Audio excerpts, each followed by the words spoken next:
एक बार फिर स्वागत है आपका यूनिक आईएएस एकेडमी बाय गुलफाम अली राजी में। तो इस क्लास ये पॉलिटी की 17वीं क्लास है। इसके 2 पार्ट में पहले ही बना चुका हूँ, अपलोड भी कर चुका हूँ। ये उसका तीसरा पार्ट है। हो सकता है ये तीसरे पार्ट में पूरा हो जाए, और अगर पूरा नहीं हुआ तो मैं इसका चौथा पार्ट भी अभी बनाऊंगा। ठीक है, तो अगर अभी आप लोगों ने हमारा चैनल सब्सक्राइब नहीं किया है तो इसको प्लीज़ ज़रूर सब्सक्राइब कीजिए, लाइक भी कीजिए और शेयर भी कीजिए। आगे चलते हैं बिना समय गंवाए। और अगर आपने वीडियो नहीं देखी है पार्ट 1 पार्ट 2 तो उनको प्लीज़ ज़रूर देखिए, तभी आपको ये समझ में आएंगे। तो अब बजट पास हो गया, ठीक है। अब बात आती है संचित निधि की। संचित निधि यहाँ पे लिखा है मैंने, अब मेरे पास जगह है, मैं यहाँ लिख सकता हूँ संचित निधि। आपने देखा होगा ना, पक्षी जो होता है वो जगह जगह से, कहीं से तार ले आया, कहीं से रस्सी, कहीं से पता नहीं घास फूस कहाँ से ला करके और अपना घोंसला बुन लेता है ना। अच्छा, सबसे अच्छा घोंसला कौन सा पक्षी बुनता है? बया। बया बया बहुत दिन बाद देखी गई, हमने अपने गांव में भी देखी है ना। वो नीचे लटके रहते हैं, पता नहीं कैसे वो पता नहीं, मतलब खास किस्म का ही होता है। मतलब आप स्वेटर नहीं बुन सकते हो उस जैसा बया अपना घोंसला बुनती है, पक्षी है वो, है ना। ओके, तो वो अलग अलग तरह से, अलग अलग जगहों से उसके लिए अपना सामान जुटाती है और घोंसला बना देती है। उसी तरह से सरकार की जो इनकम है वो अलग अलग सोर्सेज से होती है, कहीं से कम और कहीं से ज़्यादा। ओके, तो सरकार अलग अलग सोर्सेज से संचय करके अपने खजाने को भरती है। उसी को नाम दिया जाता है संचित निधि या कंसोलिडेटेड फंड। कंसोलिडेटेड उसको क्यों किया गया? इंग्लिश में कंसोलिडेटेड का मतलब सुदृढ़, सुरक्षित। तो सुदृढ़ या सुरक्षित क्यों है वो? बिना संसद की मंजूरी के उससे पैसा निकाला नहीं जाएगा, वो कैग बैठा है सारे हिसाब किताब की जांच लेने के लिए, ठीक है ना। तो संचित निधि आपसे पूछेगा कि सरकार का जो खजाना है या राजकोष है उसका नाम क्या है? उसका नाम है साहब संचित निधि। हमारे संविधान के किस आर्टिकल में? 266(1) में। तो आर्टिकल 266(1) जो है वो ये कह रहा है कि केंद्र में केंद्र की संचित निधि होगी और राज्य में राज्य की संचित निधि होगी। साथ ही वो ये भी कह देता है कि इससे कोई भी पैसा संसद के प्राधिकार के बिना नहीं निकाला जाएगा। इसका अर्थ ये है, देखो पॉलिटिकल साइंस में या अन्य चीज़ों में जब हम लोग किसी भी लैंग्वेज में पढ़ते हैं ना, तो सबसे पहले जो दिक्कत हो जाती है, टीचर यहाँ पर क्यों ज़रूरी हो जाता है? टीचर आपका बहुत सा समय बताता है, उसमें जो कठिन शब्द हैं उनको बताएगा आपको, और यही बताएगा क्या पढ़ना हो क्या नहीं पढ़ना। क्योंकि आपने परीक्षा पास करनी है, विद्वान नहीं बनना है। ध्यान रखना, आपने परीक्षा पास करनी है, विद्वान नहीं बनना। अगर विद्वान बनना तो मेरी क्लास में आ जाइए, अलग से समय दूंगा आपको, ठीक है। तो कहता संचित निधि में से किसी भी धनराशि का विनियोग संसद के प्राधिकार के बिना नहीं किया जाएगा। आम भाषा में मतलब संसद की मंजूरी अर्थात बजट पास हुए बिना इसमें से कोई पैसा नहीं निकाला जाएगा। सरकार का खजाना है जिसे हम कहते हैं संचित निधि। आर्टिकल 266(1) में है ये। उसके बाद आया था आकस्मिक निधि। राज्य में भी होती है आकस्मिक निधि और केंद्र में भी होती है। दोनों का जिक्र आर्टिकल 267 में है। अभी मैंने बहुत शॉर्ट में लिखा है, आप लोग देख लेना एडजस्ट करके, जूम करके। आकस्मिक निधि जो बनी थी सबसे पहले 1950 में बनी थी, और तब इसमें जो फंड था टोटल वो 50 करोड़ का था। बाद में इसमें फंड हुआ 500 करोड़ का, और इस समय वर्तमान में इसमें जो फंड हो गया है वो 30,000 करोड़ रुपए का हो गया। आकस्मिक निधि को इंग्लिश में कहते हैं कंटिजेंसी फंड। अब जैसे मैंने कल ही बताया था, फिर बता देता हूँ आकस्मिक निधि क्यों बनी है।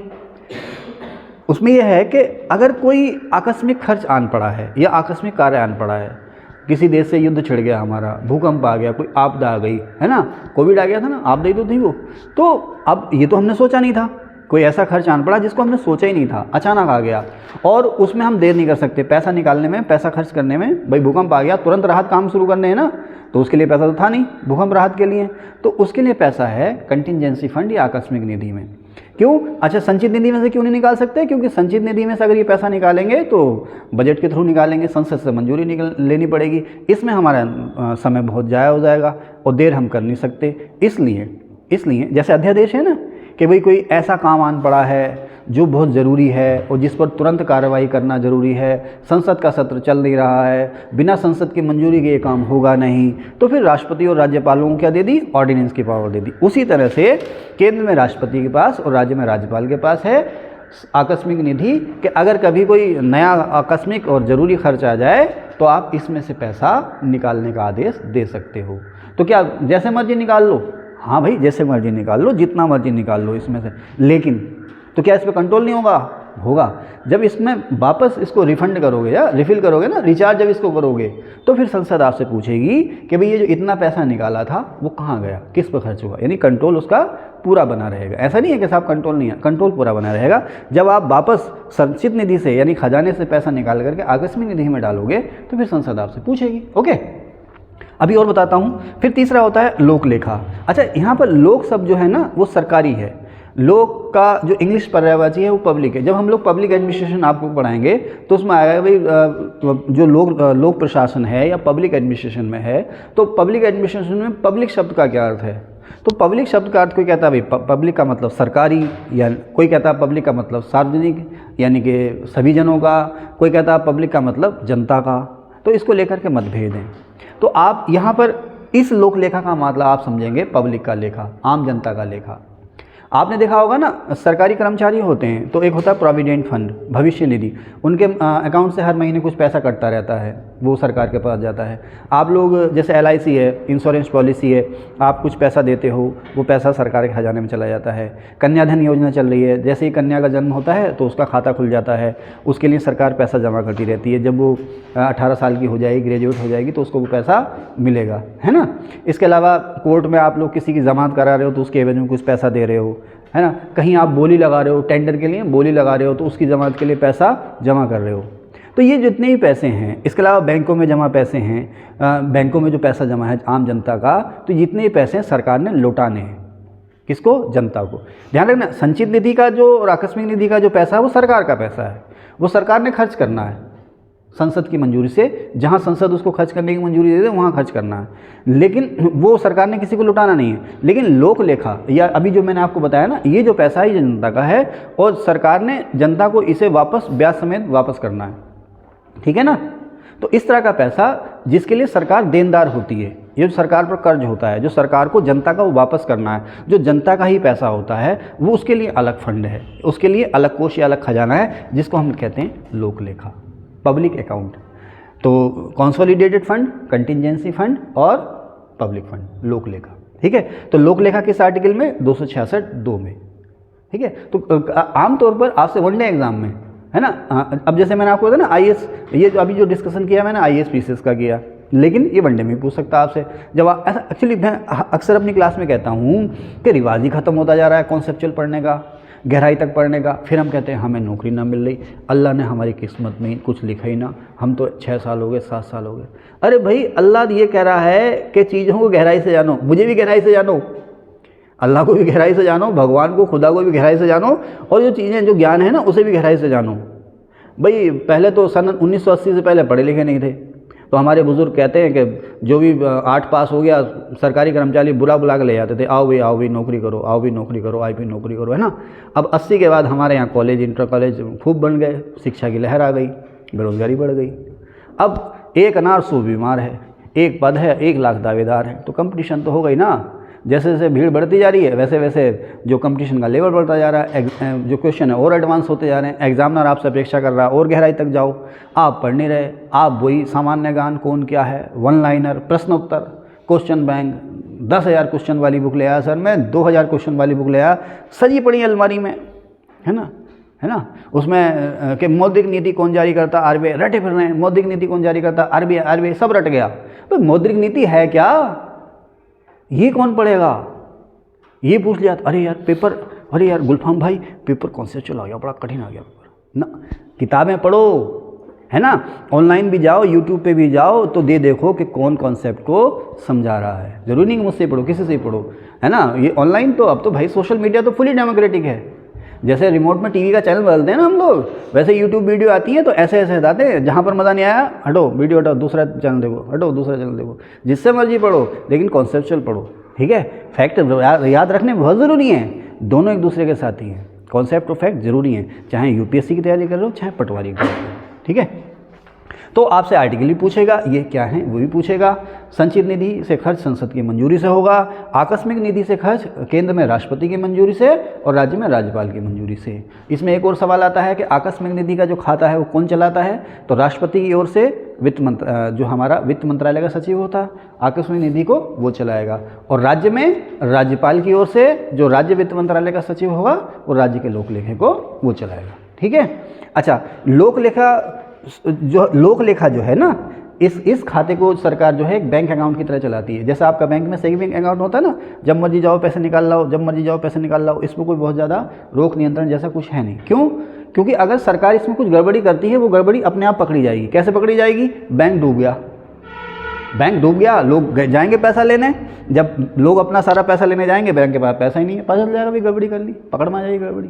बीमा हो गया, बीमा मैच्योर हो गया, अब आप पैसा नहीं दे रहे, पता चल जाएगा कि आप पैसा उसका खा गए, है ना। तो इसमें कोई बहुत ज़्यादा रोक टोक होती नहीं है। ओके, ये बहुत इंपॉर्टेंट आपसे पूछेगा। फिर मैंने राष्ट्रपति और राज्यसभा की भूमिका यहाँ लिखा है, जो इसका पार्ट 2 है, उसमें मैं डिस्कस कर चुका हूँ। आगे चलते हैं। अब यहाँ पर बहुत महत्वपूर्ण चीज़ आती है, लेखा अनुदान, वोट ऑन अकाउंट, लेखा अनुदान या वोट ऑन अकाउंट। ओके, तो अब लेखा अनुदान क्या है? अभी मैंने आपको बताया कि बजट जो पास होने का जो प्रोसेस है, काफ़ी लंबा प्रोसेस है, इसमें 2-3 महीने लग जाते हैं। हमारे यहाँ नया फाइनेंशियल ईयर 1 अप्रैल से शुरू हो जाता है ना। अब एक से एक सवाल आता है ना, वो क्या कहते हैं, मार्च की लूट। अब यहाँ पर मैंने लिखा है इसको, मार्च की हड़बड़ी या मार्च की लूट। अक्सर जैसे मैं भी कहीं जॉब करता हूँ ना, तो अक्सर आदेश आते रहते हैं कि भाई आपने अपने खाते से अभी तक पैसे नहीं निकाले, इस पैसे को खर्च करो, नहीं तो आपकी सैलरी रोक दी जाएगी, आपका पैसा खर्च करने की स्पीड बहुत धीमी है, पैसे को खर्च करो, नहीं तो ये लैप्स हो जाएगा, इसमें आपकी जिम्मेदारी होगी। तो ये क्या है? संसद ने बजट आपके मंत्रालय को, आपके डिपार्टमेंट को दे दिया। वो बजट जो है वो 1 अप्रैल से 31 मार्च तक का है। अगर आपने 31 मार्च को तक वो पैसा खर्च नहीं किया, आपको 1000 करोड़ रुपये मिले थे, आपने खर्च किए 600 करोड़, 400 करोड़ बचे। जैसे वो होता है ना, वो आजकल वो मोबाइल कंपनियां दे रही हैं 2 GB पर डाटा, 2 GB पर डाटा होता है ना, वो 12:17 पर रिन्यू होता है या 2:17 पर रिन्यू होता है। कब होता है भाई? वो रात को 2 GB डाटा के रात को किस समय रिन्यू होता है? किस हैं? चलिए 1 बजे के आसपास मान ले रहे हैं। आपके पास 2 GB डाटा है, इसका मतलब ये 1 बजे तक जागती है, तभी सुबह क्लास में दे। मैंने कहा ना ये रात्रिचर है। हाँ, अच्छा, वैसे स्टूडेंट को रात्रिचर होना चाहिए, स्टूडेंट को रात्रिचर होना चाहिए, पूरी शांति होती है, रात भर जाग के पढ़ो और सुबह को फिर उठ जाओ। ओके, कहाँ थे? हाँ, तो 1 बजे आपका जो 2 GB डाटा है वो खत्म हो जाएगा। अगर आपने 2 GB आपने मोबाइल चलाया ही नहीं, सारा का सारा डाटा आपका बचा रहा, तो वो खत्म हो गया, लैप्स हो गया, अगली बार वो नहीं जुड़ेगा। आपने 1.5 GB खर्च किया, 500 GB रह गया था, तो वो 1 बजे के बाद वो अपने आप उड़ जाएगा, अगले दिन फिर नया रिचार्ज कराओ, नया पैटर्न शुरू हो जाएगा। उसी तरह से आपको जो बजट पास हो गया है 1 अप्रैल से 31 मार्च तक के लिए पास हो गया। 31 मार्च तक जो भी पैसा आपके खजाने में, आपके खाते में, जिस मंत्रालय के, जिस विभाग के, जिस अधिकारी के खाते में जो पैसा शेष रह गया, वो अपने आप ही लैप्स हो जाएगा। अब अगर आप उसको 1 अप्रैल को खर्च करोगे तो आप पे कदाचार का आरोप लग जाएगा। अब होता क्या है, शुरू में तो ये बहुत सारे कर्मचारी विभाग सोए रहते हैं, है ना, अभी प्लानिंग नहीं हुई है, अभी ये नहीं हुआ, अभी वो नहीं हुआ, खर्च करते नहीं हैं। फिर दिसंबर जनवरी में थोड़ा सा होश में आते हैं, फिर स्पीड पकड़ते हैं, फिर देखते हैं मार्च आ गया साहब, कहते हैं ना क्लोजिंग, मार्च क्लोजिंग, तो यही मतलब तो है मार्च क्लोजिंग। मार्च आ गया और पैसा बहुत बचा, तो फिर आनन फानन में अनाप शनाप पैसा खर्च होता सरकारी डिपार्टमेंटों का। हाँ, फिर अब सरकार क्या कर ले भाई, केंद्र में प्रधानमंत्री मुख्यमंत्री बैठे हैं, बेहतर पॉलिसी बता रहे हैं, बेहतर योजनाएं बना रहे हैं, है ना। हम सरकार को गाली देना बहुत आसान है, सरकार की आलोचना करना बहुत आसान है। अभी आप देख रहे हैं ना, कतर में कुछ भारतीयों को फांसी की सज़ा सुनाई गई है। अब जो है कि मीडिया या विपक्ष जो है कह रहा है भाई सरकार क्या कर रही है, इसमें सरकार सो रही है, सरकार सो रही है। अरे भाई, विदेशी संबंध होते हैं, उसका कोई प्रोटोकॉल होता है ना।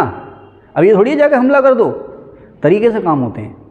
ये थोड़ी जाके हमला, हम इजराइल थोड़ी है, और ना कतर फिलिस्तीन है कि फिलिस्तीन ने बंधक बना लिए हैं तो इजराइल ने फिलिस्तीन पर हमला कर दिया, लेबनान ने कुछ बंधक बना लिए हैं तो इजराइल ने लेबनान पर बंधक कर दिया। हम जिम्मेदार देश हैं भाई, हम दुनिया के सबसे बड़े लोकतंत्र हैं, हम जिम्मेदार देश हैं।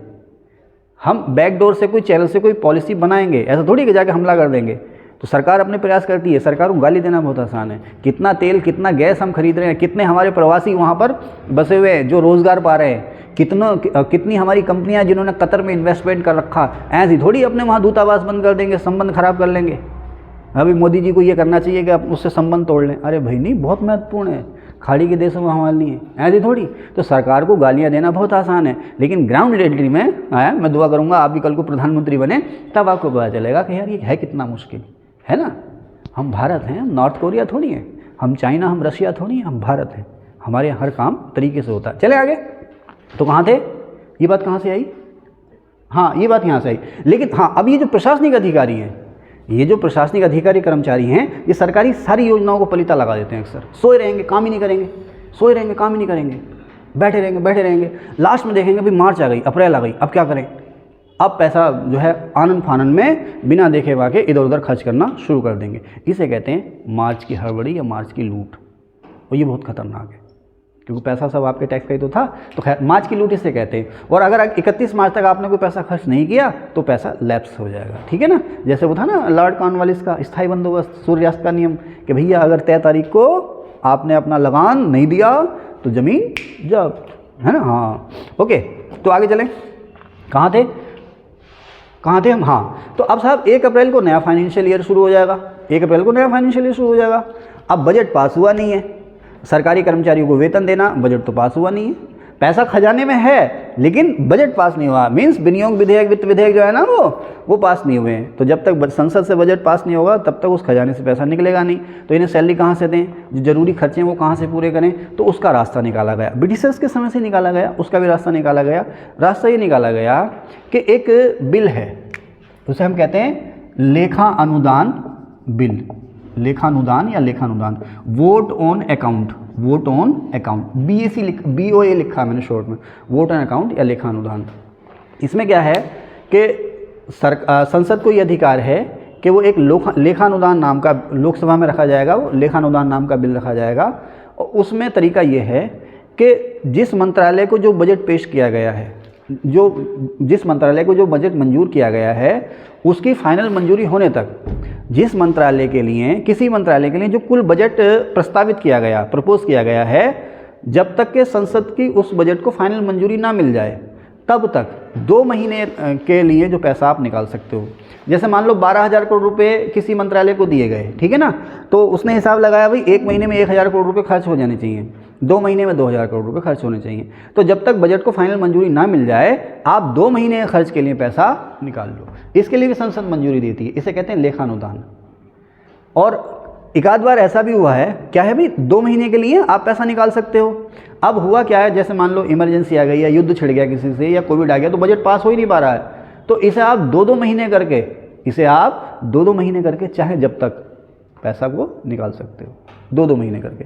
इसे हम कहते हैं लेखानुदान या वोट ऑन अकाउंट, कि जब तक बजट पास ना हो जाए तब तक 2 महीने के खर्च के लिए आप 2 महीने के हिसाब से पैसा निकाल सकते हो। इसकी मंजूरी संसद ही देगी और इस पर बाकायदा चर्चा, डिस्कशन सब होगा। ओके, 2 महीने के लिए आपका काम चल जाएगा। अगर 2 महीने बाद भी आपका बजट पास नहीं हुआ तो फिर 2 महीने के लिए निकाल दो। इसमें और भी आते हैं प्रत्यानुदान, अपवादानुदान, ये मैं आपको पढ़ाऊंगा बाद में, अभी फिलहाल इसमें चलते हैं, ठीक है। तो समझ खूब आता है लेखानुदान क्या होता है, किससे संबंधित है, बजट से संबंधित है। ओके, मैंने लिखा भी है 2-2 का मतलब 2-2 महीने के लिए, 2-2 महीने के लिए। इस वीडियो को कोई और देखे या ना देखे, लेकिन आप लोग इसको ज़रूर बार बार देखना, सारी चीज़ें आप रिवाइज करना, उसके नोट्स भी बनाना, ठीक है। जो लोग आज एब्सेंट हैं वो लोग भी इस वीडियो को ज़रूर देखें। ओके, 5 जुलाई 2019 को निर्मला सीतारमण जी भारत की वित्त मंत्री बनी, और पहली महिला जिसके पास वित्त मंत्रालय था, बता सकते हैं कौन थी? हाँ, इंदिरा गांधी। इंदिरा गांधी जो थी वो जब प्रधानमंत्री थी तो उन्होंने वित्त मंत्रालय अपने पास रखा था कुछ समय के लिए। तो इस तरह से बजट पेश करने वाली पहली जो महिला थी वो इंदिरा गांधी थी। और आप ये भी कह सकते हो कि भारत में पहली वित्त मंत्री इंदिरा गांधी थी, आप कह सकते हो, क्योंकि वित्त मंत्रालय उन्होंने अपने पास रखा था। लेकिन बालक, क्वेश्चन के मिजाज का ध्यान रखना, क्योंकि उनका नाम प्रधानमंत्री था, उनका नाम वित्त मंत्री नहीं था, समझ रहे ना। एक ही, जैसे रेल मंत्री हैं, रेल मंत्री को शिक्षा मंत्रालय का अलग चार्ज दे दिया गया, प्रभार दे दिया गया उनको, है ना, तो वो रेल मंत्री ही हैं। उसी तरह से प्रधानमंत्री है, केंद्र में प्रधानमंत्री और राज्यों में मुख्यमंत्री। नई बात है, सुन लेना। देखो, पोर्टफोलियो का मतलब समझते हैं? पोर्टफोलियो कब शुरू हुआ? 1861 के काउंसिल एक्ट से। उसमें क्या गया था कि वायसराय अपने कामों को मंत्रियों को बांट देगा, अपने साथियों को बांट देगा। ये तो है पोर्टफोलियो विभागीकरण। तो प्रधानमंत्री और मुख्यमंत्री का विशेषाधिकार है कि वो किसको कौन सा विभाग दे रहा है, किसको कौन सा मंत्रालय दे रहा है। और वो सारे विभाग या वो सारे मंत्रालय जो किसी को नहीं सौंपे गए हैं, वो मुख्यमंत्री और प्रधानमंत्री के पास रहते हैं। उनका काम वो देखते हैं, लेकिन वो कहलाते मुख्यमंत्री और प्रधानमंत्री हैं। तो संसद में बजट पेश करने वाली पहली महिला जो थी वो इंदिरा गांधी थी। लेकिन पहली पूर्णकालिक महिला वित्त मंत्री जो थी या हैं, निर्मला सीतारमण है। इससे पहले कोई महिला वित्त मंत्री नहीं बनी। तो 5 जुलाई 2019 को निर्मला सीतारमण जी जो हैं वित्त मंत्री बनी। बहुत अच्छा बोलती हैं ये, बहुत प्यारा मतलब मुलायम सा बोलती हैं ये, ठीक है ना। 1 मिनट पास करना। अब ये कहा जाता है ब्लैक बजट। ये YV चाह लिखा मैंने, YV चौहान, यशवंतराव चौहान, YV चौहान, यशवंतराव चौहान, ऐसी कुछ नाम था इनका, YV चौहान। ये वित्त मंत्री थे और इन्होंने एक बार जो बजट पेश किया था उसको ब्लैक बजट कहा गया। 1973 में 1973 में इन्होंने बजट पेश किया था, वो 1973-74 फाइनेंशियल ईयर का बजट था। इसको ब्लैक बजट या काला बजट कहा गया था क्योंकि अभी तक इस बजट में जो घाटा हुआ था वो अभूतपूर्व था, यानी कि ये सबसे ज़्यादा घाटे का बजट था। वजह क्या था, 1971-72 में मानसून फेल हो गया था, बांग्लादेश बाहर चल रहा था, तो हमारी जो अर्थव्यवस्था थी वो चरमरा आ गई थी, बहुत बड़ा घाटा हो गया था। इस बजट को कहा गया था ब्लैक बजट। वैसे आज तक पूछा तो गया नहीं है, कभी पूछ ले। फिर चलते हैं 1991 का जो बजट है उसे ऐतिहासिक बजट कहते हैं, हिस्टोरिकल बजट। 1991 के बजट को क्यों कहते हैं? हाँ 1 मिनट, कोई विकास जी आप लगाओगे दिमाग? कंबोज जी 1991 के बजट को ऐतिहासिक बजट कहते हैं। अंकित? हाँ अच्छा। अजमैन? राबिया? तबस्सुम? हाँ यस वेरी गुड तबस्सुम। नई आर्थिक नीति या आर्थिक उदारीकरण की नीति या LPG की नीति, उसके लिए अलग से पढ़ाएंगे। तो नई आर्थिक नीति या इसी बजट से नई आर्थिक नीति शुरू हुई, इसी वजह से भारत में नई जनरेशन के जो इकोनॉमिक रिफॉर्म्स हैं, आर्थिक सुधार हैं, वो शुरू हुए थे। इसलिए 1991 के बजट को हम कहते हैं ऐतिहासिक बजट, ठीक है। वित्त मंत्री थे इस समय मनमोहन सिंह और प्रधानमंत्री थे PV नरसिंह राव, पमुलपति वेंकट नरसिंह राव, कर्नाटक के थे ये। आगे चलें। अब बात आती है कैग यानी कि नियंत्रक व महालेखा परीक्षक। इस पार्ट को हम यही बंद करते हैं और कैग के लिए आपसे अलग पार्ट में मिलेंगे। आप इसका स्क्रीनशॉट ले लीजिए। Thank you.